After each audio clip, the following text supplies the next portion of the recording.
और इस वक्त की बड़ी खबर का रुख करते हैं सलमान खान के घर पर अटैक के मामले में। मुंबई पुलिस ने बड़ा खुलासा किया है। अटैक में इस्तेमाल पिस्टल बरामद कर ली गई है। इसके साथ ही साथ मुंबई पुलिस ने आरोपियों से पूछताछ की और इस पूछताछ में यह पता चला है कि उन्होंने पूरी तैयारी की थी, प्रैक्टिस की थी और 10 राउंड फायर करने की तैयारी थी।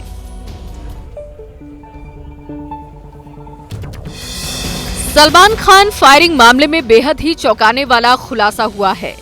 आरोपियों ने सलमान खान के घर के बाहर फायरिंग करने के बाद रिवॉल्वर सूरत की तापी नदी में फेंक दी थी, जिसे मुंबई क्राइम ब्रांच ने सूरत के तापी नदी से बरामद कर लिया है। पूछताछ में ये भी पता चला कि फायरिंग करने से पहले दोनों आरोपियों ने हथियार चलाने की प्रैक्टिस भी की थी। इसके बाद ही दोनों ने सलमान खान के घर के बाहर फायरिंग की। मुंबई क्राइम ब्रांच के मुताबिक सलमान खान के घर पर 10 राउंड गोली चलाने का शूटर्स को आदेश दिया गया था। दोनों शूटर एक नहीं बल्कि 2 बंदूक लेकर सलमान खान के घर के बाहर पहुंचे थे। सूत्रों की माने तो मुंबई पुलिस को इस बात की जानकारी मिली है कि इन आरोपियों के पास 2 असलहे थे। एक असलहे से फायरिंग की गई और उस असलहे को नदी में फेंका गया, लेकिन दूसरा असलहा कहां है? मुंबई क्राइम ब्रांच इस मामले में कुछ और धाराएं जोड़ सकती है। देखिए, केजरीवाल की याचिका पर राउज एवेन्यू कोर्ट ने बड़ा फैसला सुनाया है। उनकी डाइट और इंसुलिन को लेकर 2 टूक ऑर्डर दिया है और इसी के साथ ही आज निगाहें केजरीवाल की पेशी पर भी रहने वाली हैं, क्योंकि शराब घोटाले केस में उनकी न्यायिक हिरासत आज खत्म हो रही है। ऐसे में आज अरविंद केजरीवाल को वीडियो कॉन्फ्रेंसिंग के जरिए पेश किया जाएगा।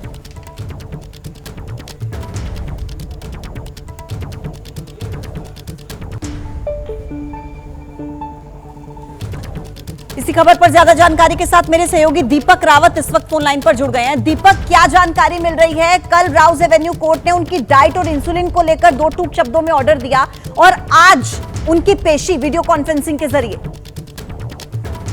जी देखिए, जिस तरीके से वीडियो कॉन्फ्रेंसिंग तो आज होगी, लेकिन सबसे बड़ी खबर ये आ रही है कि जिस इंसुलिन की मांग केजरीवाल और आम आदमी पार्टी कर रही थी, उसको लेकर ये खबर है कि कल उन्हें इंसुलिन दे दी गई है। 320 के आसपास उसका जो शुगर लेवल है वो चला गया था, ये बताया जा रहा है और दावा ये किया जा रहा है सोर्सेज के लिहाज से कि ये इंसुलिन जो दी गई है ये तिहाड़ जेल में जाने के बाद पहली बार दी गई है। और लगातार आम आदमी पार्टी और अरविंद केजरीवाल की तरफ से कहा जा रहा था कि वो लगातार इंसुलिन पर है, उनको टाइप 2 शुगर की बीमारी है। ठीक है, मैं आपके पास वापस लौट रही हूँ। ये बड़ी खबर सबसे पहले एबीपी न्यूज के दर्शकों को हम बताएं कि जेल में केजरीवाल को इंसुलिन दे दी गई है। उनका शुगर लेवल लगातार हाई हो रहा था और उनको इंसुलिन दे दिया गया है जेल में। और ये पहली बार था जब से वो तिहाड़ जेल गए हैं, पहली बार उन्हें इंसुलिन दिया गया जब उनका शुगर लेवल 320 तक चला गया था। क्या अब फिलहाल उनका शुगर लेवल इंसुलिन देने के बाद चेक किया गया है? फिलहाल क्या सिचुएशन है? देखिए, अभी इंसुलिन दी गई है और उसके बाद की जो डेटा जो चेक किया जाता है वो चेक किया जाएगा। लेकिन सीधे तौर पर अब जिस तरीके से कल कोर्ट ने भी कह दिया है कि इनके डॉक्टर्स की तरफ से एक मेडिकल बोर्ड तैयार किया जाएगा और वो मेडिकल बोर्ड ये तय करेगा कि क्या इंसुलिन आगे किस तरीके से देनी है, कब देनी है, डाइट क्या रहेगी। इन तमाम चीजों को लेकर एक बोर्ड तैयार किया जाना है। कोर्ट ने सीधे निर्देश कर दिए हैं। तो अब देखा ही जाएगा कि बोर्ड का गठन कब तक होता है, किस तरीके से आगे की जांच चलती है। लेकिन ये जरूर है कि आम आदमी पार्टी इस मामले को लेकर बड़ा विवाद खड़ा कर रही थी कि लगातार उनकी सेहत बिगड़ती जा रही है। बिल्कुल दीपक, तो अब इंसुलिन दी गई सूत्रों के हवाले से बड़ी खबर मिल रही। बहुत शुक्रिया आपका जानकारी और अपडेट्स को देने के लिए। नजरें आप बनाए रखिएगा। और चलिए अब बात कर लेते हैं समस्तीपुर की, जहां पर बेहद दिलचस्प जंग लोकसभा चुनाव की हो गई है। यहां पर नीतीश सरकार के 2 मंत्री आमने सामने। ऐसा हम क्यों कह रहे हैं आपको बताते हैं। दरअसल कांग्रेस ने बिहार सरकार के मंत्री महेश्वर हजारी के बेटे को टिकट दे दिया है, तो वहीं दूसरी तरफ अशोक चौधरी की बेटी शांभवी चौधरी को टिकट पर एलजेपी ने अपना टिकट देकर अपना उम्मीदवार बना दिया है।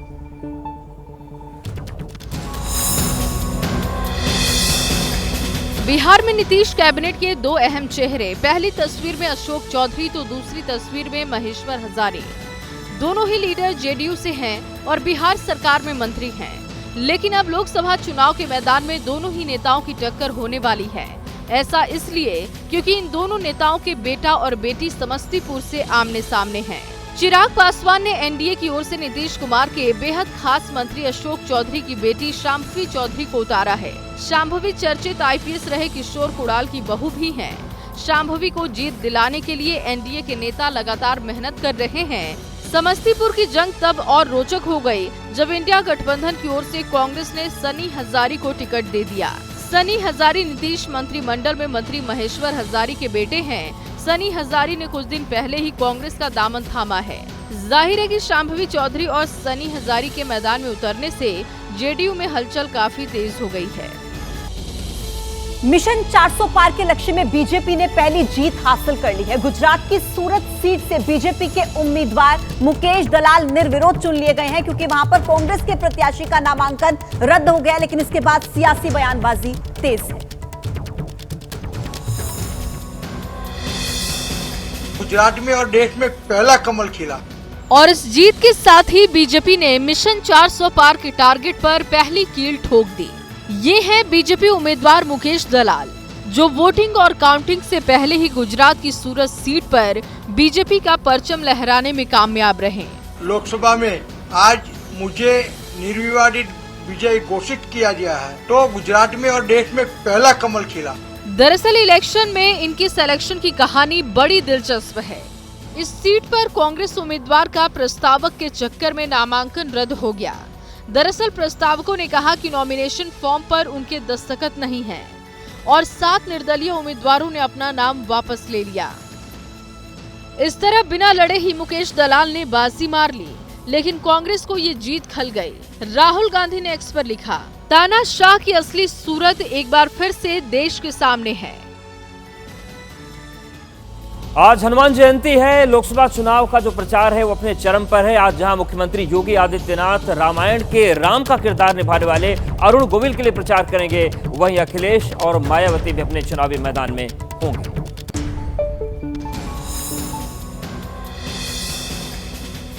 यूपी में दूसरे दौर की चुनावी तपिश के बीच आज सियासी सरगर्मी चरम पर होगी, क्योंकि आज हनुमान जयंती के मौके पर सीएम योगी राम के लिए प्रचार करेंगे। अमरोहा और बागपत के बाद सीएम योगी मेरठ में बीजेपी प्रत्याशी और रामायण सीरियल में राम का किरदार निभाने वाले अरुण गोविल के समर्थन में रोड शो करेंगे। वहीं पूर्व मुख्यमंत्री अखिलेश यादव और मायावती भी पीछे नहीं रहने वाले हैं।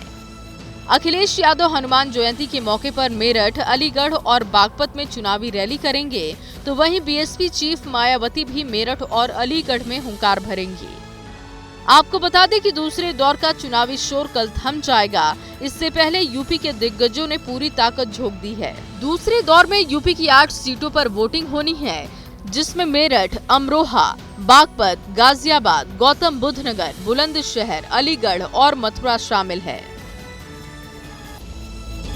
एक बार फिर स्वागत आप सभी का। आप देख रहे हैं नमस्ते भारत। देखिए केजरीवाल की डाइट को लेकर जो फाइट चल रही थी उस पर विराम लगता दिख रहा है। वजह है राउज एवेन्यू कोर्ट का फैसला।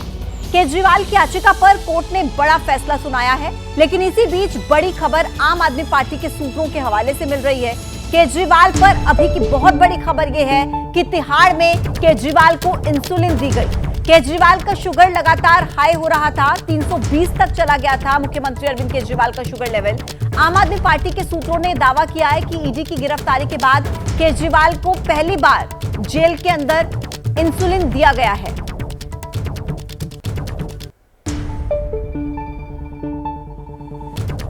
सर से लेकर पांव तक भारतीय जनता पार्टी शराब घोटाले में डूबी हुई है। इनकलाब जिंदाबाद, इनकलाब जिंदाबाद। हमें पता है कि प्रधानमंत्री नरेंद्र मोदी जी को अरविंद केजरीवाल जी से नफरत है, लेकिन अब क्या आप उनकी जान लोगे? मारना चाहते हैं ये लोग दिल्ली के मुख्यमंत्री को। भारतीय जनता पार्टी इतनी गिर गई कि इंसानियत भी खत्म करके रखा हुआ है।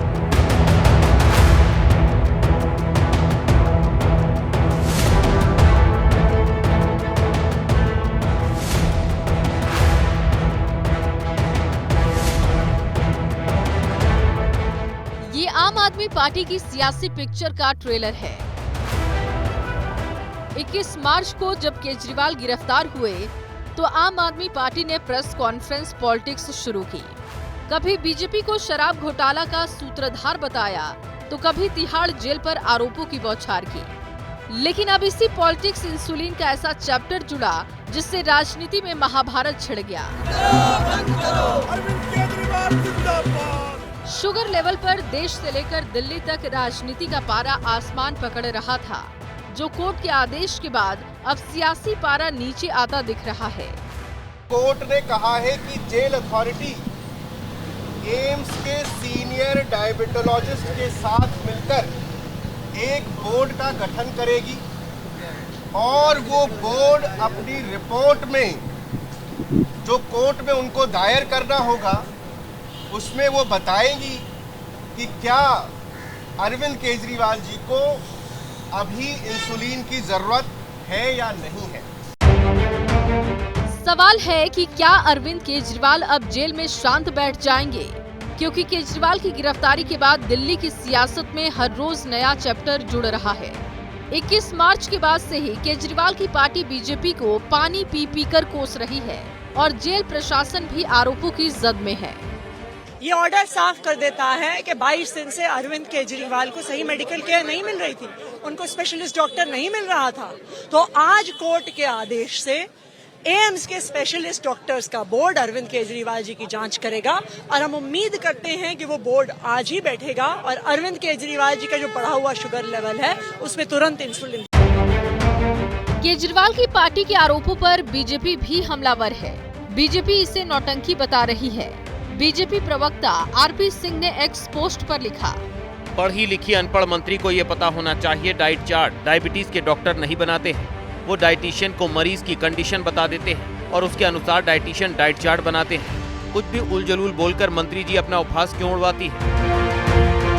लेकिन अब आम आदमी पार्टी का दावा है कि केजरीवाल की गिरफ्तारी के खिलाफ जनता में आक्रोश है और दिल्ली की जनता इसका जवाब वोट की ताकत से 25 मई को देगी।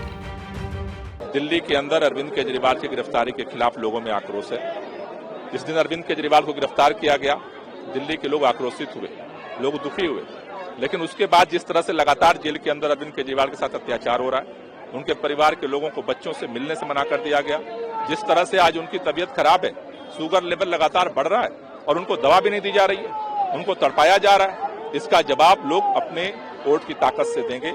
अगर भाजपा ये सोचती है कि इस तानाशाही से लोग डर जाएंगे, दिल्ली के लोग इकट्ठा हो रहे हैं और 25 मई को इस जेल का, इस अत्याचार का जवाब वोट से लोग देंगे। केजरीवाल के शुगर लेवल और जेल प्रशासन पर लगा रहे आरोपों पर तिहाड़ के डीजी संजय बेनीवाल ने एबीपी न्यूज से खास बातचीत की। संजय बेनीवाल ने बड़ा खुलासा किया है। अच्छी सुविधाएं स्वास्थ्य के लिए, खाने के लिए जेल में जो कानून अनुजाएं हैं, बहुत सारे डॉक्टर्स, हॉस्पिटल, डिस्पेंसरीज जेल के अंदर होती हैं और जब उनसे भी नहीं होता तो रेफरल हॉस्पिटल्स जाते हैं। उनके एक्सपर्ट्स भी हमारे यहाँ आते हैं, हम भी उनको दिखाने के लिए, बहुत से लोग तो आरएमएल जाते हैं अपने दिल का वॉल्व दिखाने के लिए या दांत का इलाज करने के लिए। आप लोगों ने फोटो भी खींची।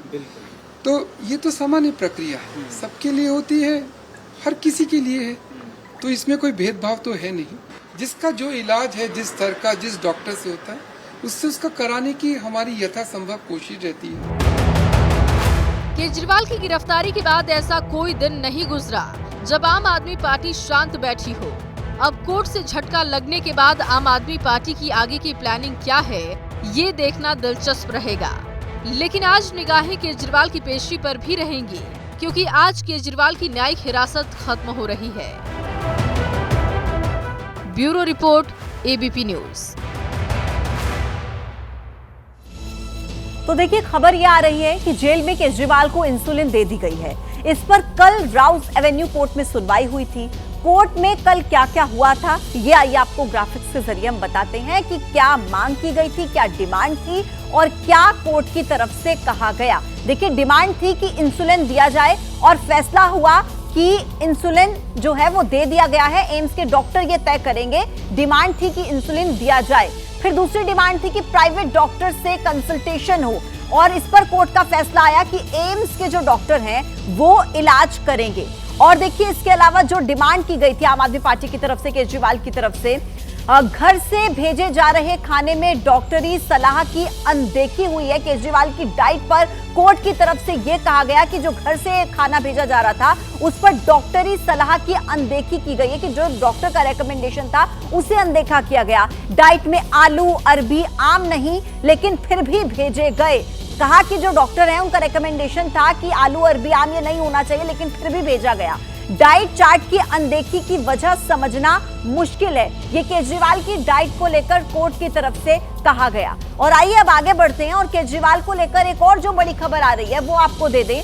आज मुख्यमंत्री अरविंद केजरीवाल को पेश किया जाएगा कोर्ट में। केजरीवाल की न्यायिक हिरासत आज खत्म हो रही है, वीडियो कॉन्फ्रेंसिंग के जरिए ये पेशी होगी।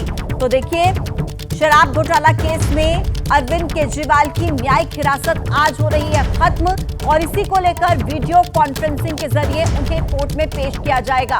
सभी की नजर रहेगी राउज एवेन्यू कोर्ट पर, क्या फैसला सुनाया जाता है केजरीवाल की न्यायिक हिरासत को लेकर, जो कि आज खत्म हो रही है। और आज अरविंद केजरीवाल की पेशी, लेकिन वो फिजिकल रूप से नहीं बल्कि वीडियो कॉन्फ्रेंसिंग के जरिए कोर्ट में पेश होंगे।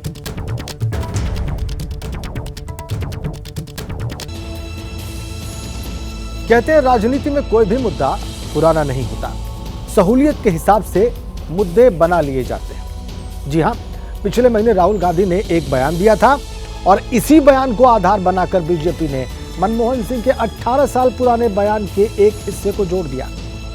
कांग्रेस के मैनिफेस्टो, जिसे न्याय पत्र का नाम दिया गया है, उसका ऐसा विश्लेषण कर दिया कि लोकसभा चुनाव की लड़ाई मुसलमान और मंगलसूत्र पर आ गई है। रिपोर्ट देखिए।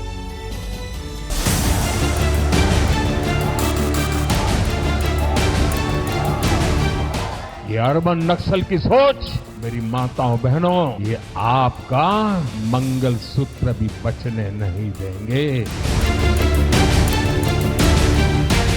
मंगलसूत्र कोविड के दौरान छिने थे। नफरत के घोड़े का दूल्हा बनकर आप कभी हिंदुस्तान को बरकरार नहीं रख सकते। प्रधानमंत्री का हाथ माता बहनों के मंगलसूत्र तक जाता है। हम फाइनेंशियल और इंस्टीट्यूशनल सर्वे करेंगे और इस ऐतिहासिक कदम के बाद हम क्रांतिकारी काम शुरू करेंगे। जो आपका हक बनता है वो हम आपके लिए आपको देने का काम करेंगे। पिछले महीने जब राहुल गांधी ने ये बयान दिया तो शायद किसी ने नहीं सोचा था कि लोकसभा चुनाव में ये केंद्र बिंदु बन जाएगा। राहुल गांधी के इसी बयान को बीजेपी ने हाथों हाथ मुद्दा बना लिया और सबसे पहले राजस्थान के बांसवाड़ा में प्रधानमंत्री मोदी ने कांग्रेस को मैनिफेस्टो पर घेरा और राजनीति के अध्याय में मंगलसूत्र के दंगल की एंट्री करा दी। उसके बाद पीएम मोदी उत्तर प्रदेश के अलीगढ़ पहुंचे और यहाँ भी इसी बात को मुद्दा बनाते हुए हुंकार भरी। कांग्रेस के शहजादे का कहना है कि उनकी सरकार आई, जांच कराएंगे। हमारे देश में माताओं बहनों के पास जो सोना होता है, कितना ही कम क्यों न हो, वो स्त्री धन होता है, पवित्र माना जाता है। अब इनकी नजर कानून बदलकर हमारी माताओं बहनों की संपत्ति छीनने का भी खेल खेला जा रहा है। उनका मंगलसूत्र, उस पर उन लोगों की नजर है। जैसे जैसे मंगलसूत्र पर शोर बढ़ा तो मनमोहन सिंह का वो बयान भी इससे जुड़ा जो उन्होंने 2006 में प्रधानमंत्री रहते हुए दिया था।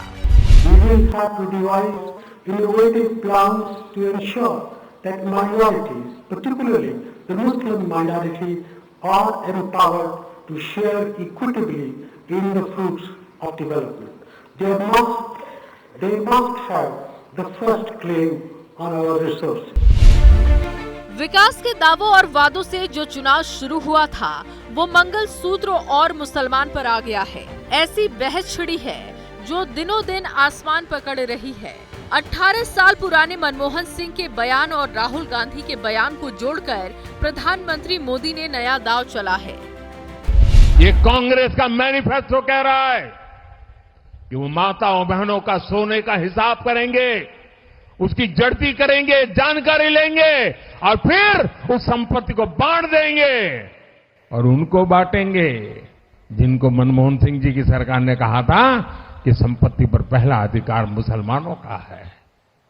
भाइयों बहनों, ये अर्बन नक्सल की सोच, मेरी माताओं बहनों, ये आपका मंगलसूत्र भी बचने नहीं देंगे, यहां तक जाएंगे मैं कहने आया। चुनाव के इस दंगल सूत्र में कांग्रेस और इंडिया गठबंधन में उनकी साथी पार्टियां बीजेपी के खिलाफ मैदान में उतर आई हैं।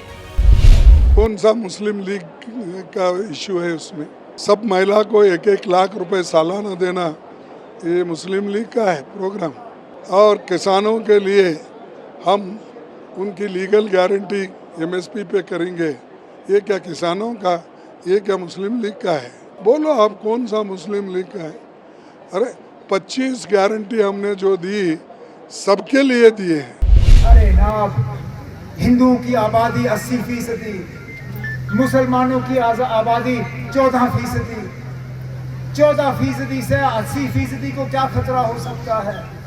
हमने कभी अपने हक से ज्यादा नहीं मांगा, कभी नहीं। मुझे एक मुसलमान दिखाइए इस पूरे हिंदुस्तान में जिसने ये कहा हो कि मुझे हक से ज्यादा चाहिए, लेकिन कम से कम अपने हक की तो हम उम्मीद कर सकते हैं। मोदी जी ने कहा कि मुसलमान बच्चे बहुत पैदा करते हैं और घुसपैठी है। मोदी जी आपके कितने भाई हैं? 6। अमित शाह की कितनी बहनें हैं? 6। रविशंकर प्रसाद के कितने भाई बहन? 7। मोदी जी आप देश को तोड़ने का काम कर रहे हैं, आप देश को कमजोर करने का काम कर रहे हैं। कितना झूठ बोलोगे मोदी जी तुम? कौन से मुसलमान से मोहब्बत है मोदी जी को? दुबई जाएंगे, सऊदी अरब जाएंगे, दुबई और सऊदी अरब जाएंगे तो उसको बोलेंगे या हबीबी, या हबीबी। सीमांचल के बेटे अख्तरुल ईमान से नफरत क्यों मोदी जी बताओ? नफरत इसलिए है क्योंकि वो आपको कमजोर देखना चाहते हैं। बीजेपी इस मुद्दे पर किसी भी मोर्चे पर पीछे नहीं है। नरेंद्र मोदी के अलावा सभी बड़े नेता कांग्रेस पर वार करने में कोई कोर कसर नहीं छोड़ रहे। छत्तीसगढ़ के कांकेर में गृह मंत्री अमित शाह ने जो बयान दिया है उस पर जंग और तेज होने वाली है। अभी अभी कांग्रेस पार्टी को मिर्ची लगी। आपके घोषणा पत्र में सर्वे की बात है या नहीं है? और मनमोहन सिंह आपके प्रधानमंत्री ने कहा था संसाधन पर पहला अधिकार माइनॉरिटी का है, आदिवासी दलित का नहीं है। इतना ही नहीं, खुद को मुसलमानों का हितैषी बताने वाली कांग्रेस और समाजवादी पार्टी पर प्रधानमंत्री मोदी ने एक और आरोप लगाया है। कांग्रेस, सपा जैसी पार्टियों ने हमेशा तुष्टीकरण की राजनीति की और मुसलमानों के राजनीतिक, सामाजिक, आर्थिक उत्थान के लिए कभी कुछ नहीं किया। चुनाव में हमेशा मुस्लिम वोट बैंक को लेकर जंग देखने को मिलती है। सभी दलों की कोशिश मुस्लिमों के करीब जाने की रहती है। मुस्लिमों के तबके में 80% वंचित मुसलमान हैं, जिन्हें पसमानदा कहा जाता है। इस वर्ग को बीजेपी साथ लेकर चलने की कोशिश करती है। शायद यही रणनीति विपक्ष को ज्यादा परेशानी में डाल रही है। Bureau report, ABP news. तो लोकसभा चुनाव को लेकर बीजेपी युद्ध स्तर पर जुटी है, लेकिन अब मेरी सहयोगी पूजा के पास चलते हैं जो आपको बहुत बड़ी खबर बताने वाली है। तो देखिए, बड़ी खबर, लोकसभा चुनाव को लेकर बीजेपी ने अपना प्रचार तेज कर दिया है, लेकिन इसी बीच सूत्रों के हवाले से जानकारी है कि बीजेपी ने चुनाव के अगले चरण की बड़ी रणनीति बनाई है। पहले चरण में हुई कम वोटिंग की समीक्षा की है। देर रात जेपी नड्डा के आवास पर बीजेपी की बड़ी मीटिंग हुई, जिसमें अमित शाह, अरुण सिंह, सुनील बंसल समेत कई बड़े नेता जुटे थे। तो अब देखिए, 2024 के लोकसभा चुनाव में पहले दौर की मीटिंग हो चुकी है, लेकिन क्या हैं भारतीय जनता पार्टी के मुद्दे जिनको लेकर वो इस वक्त चुनावी मैदान में है? आइए आपको ग्राफिक्स के जरिए डिटेल में उन चुनाव के मुद्दों की जानकारी देते हैं। सबसे पहला मुद्दा है तुष्टीकरण। 2024 के चुनाव के मुद्दे, जिसमें सनातन का अपमान, इसको लेकर जबरदस्त तरीके से बीजेपी घेरने की कोशिश कर रही है। इसके अलावा राम मंदिर निर्माण, ये बीजेपी के लिए एक बहुत बड़ा मुद्दा है, जो कि राष्ट्रीय स्तर पर लोकसभा चुनाव के लिहाज से बीजेपी के लिए बहुत ज्यादा महत्वपूर्ण हो जाता है। तो तुष्टीकरण, सनातन का अपमान, राम मंदिर निर्माण और प्राण प्रतिष्ठा से कांग्रेस की दूरी, क्योंकि प्राण प्रतिष्ठा जो कार्यक्रम हुआ उसमें कांग्रेस के नेता नहीं पहुंचे, तो उससे दूरी ये भी एक मुद्दा। मुसलमान और मंगलसूत्र, ये भी 2024 के लोकसभा चुनाव में भारतीय जनता पार्टी के लिए बड़ा मुद्दा रहने वाला है, जिसको लेकर चुनाव प्रचार के दौरान भी भारतीय जनता पार्टी इन तमाम मुद्दों को उठाती हुई नजर आई। तो लोकसभा चुनाव जारी है, पहले दौर की मीटिंग हो चुकी है और अब दूसरे दौर के मतदान में महज 3 दिन बाकी हैं। लेकिन इससे पहले तेलंगाना, आंध्र प्रदेश में सबसे अमीर उम्मीदवारों के नाम भी सामने आए हैं। ये देखिए, इनमें टीडीपी, जेएसपी, बीजेपी गठबंधन के सबसे अधिक उम्मीदवार हैं। और अब हम आपको ऐसे ही एक प्रत्याशी के बारे में बताने जा रहे हैं, जिसने निर्वाचन आयोग को 5,598.65 करोड़ की संपत्ति घोषित की है चुनाव आयोग के सामने।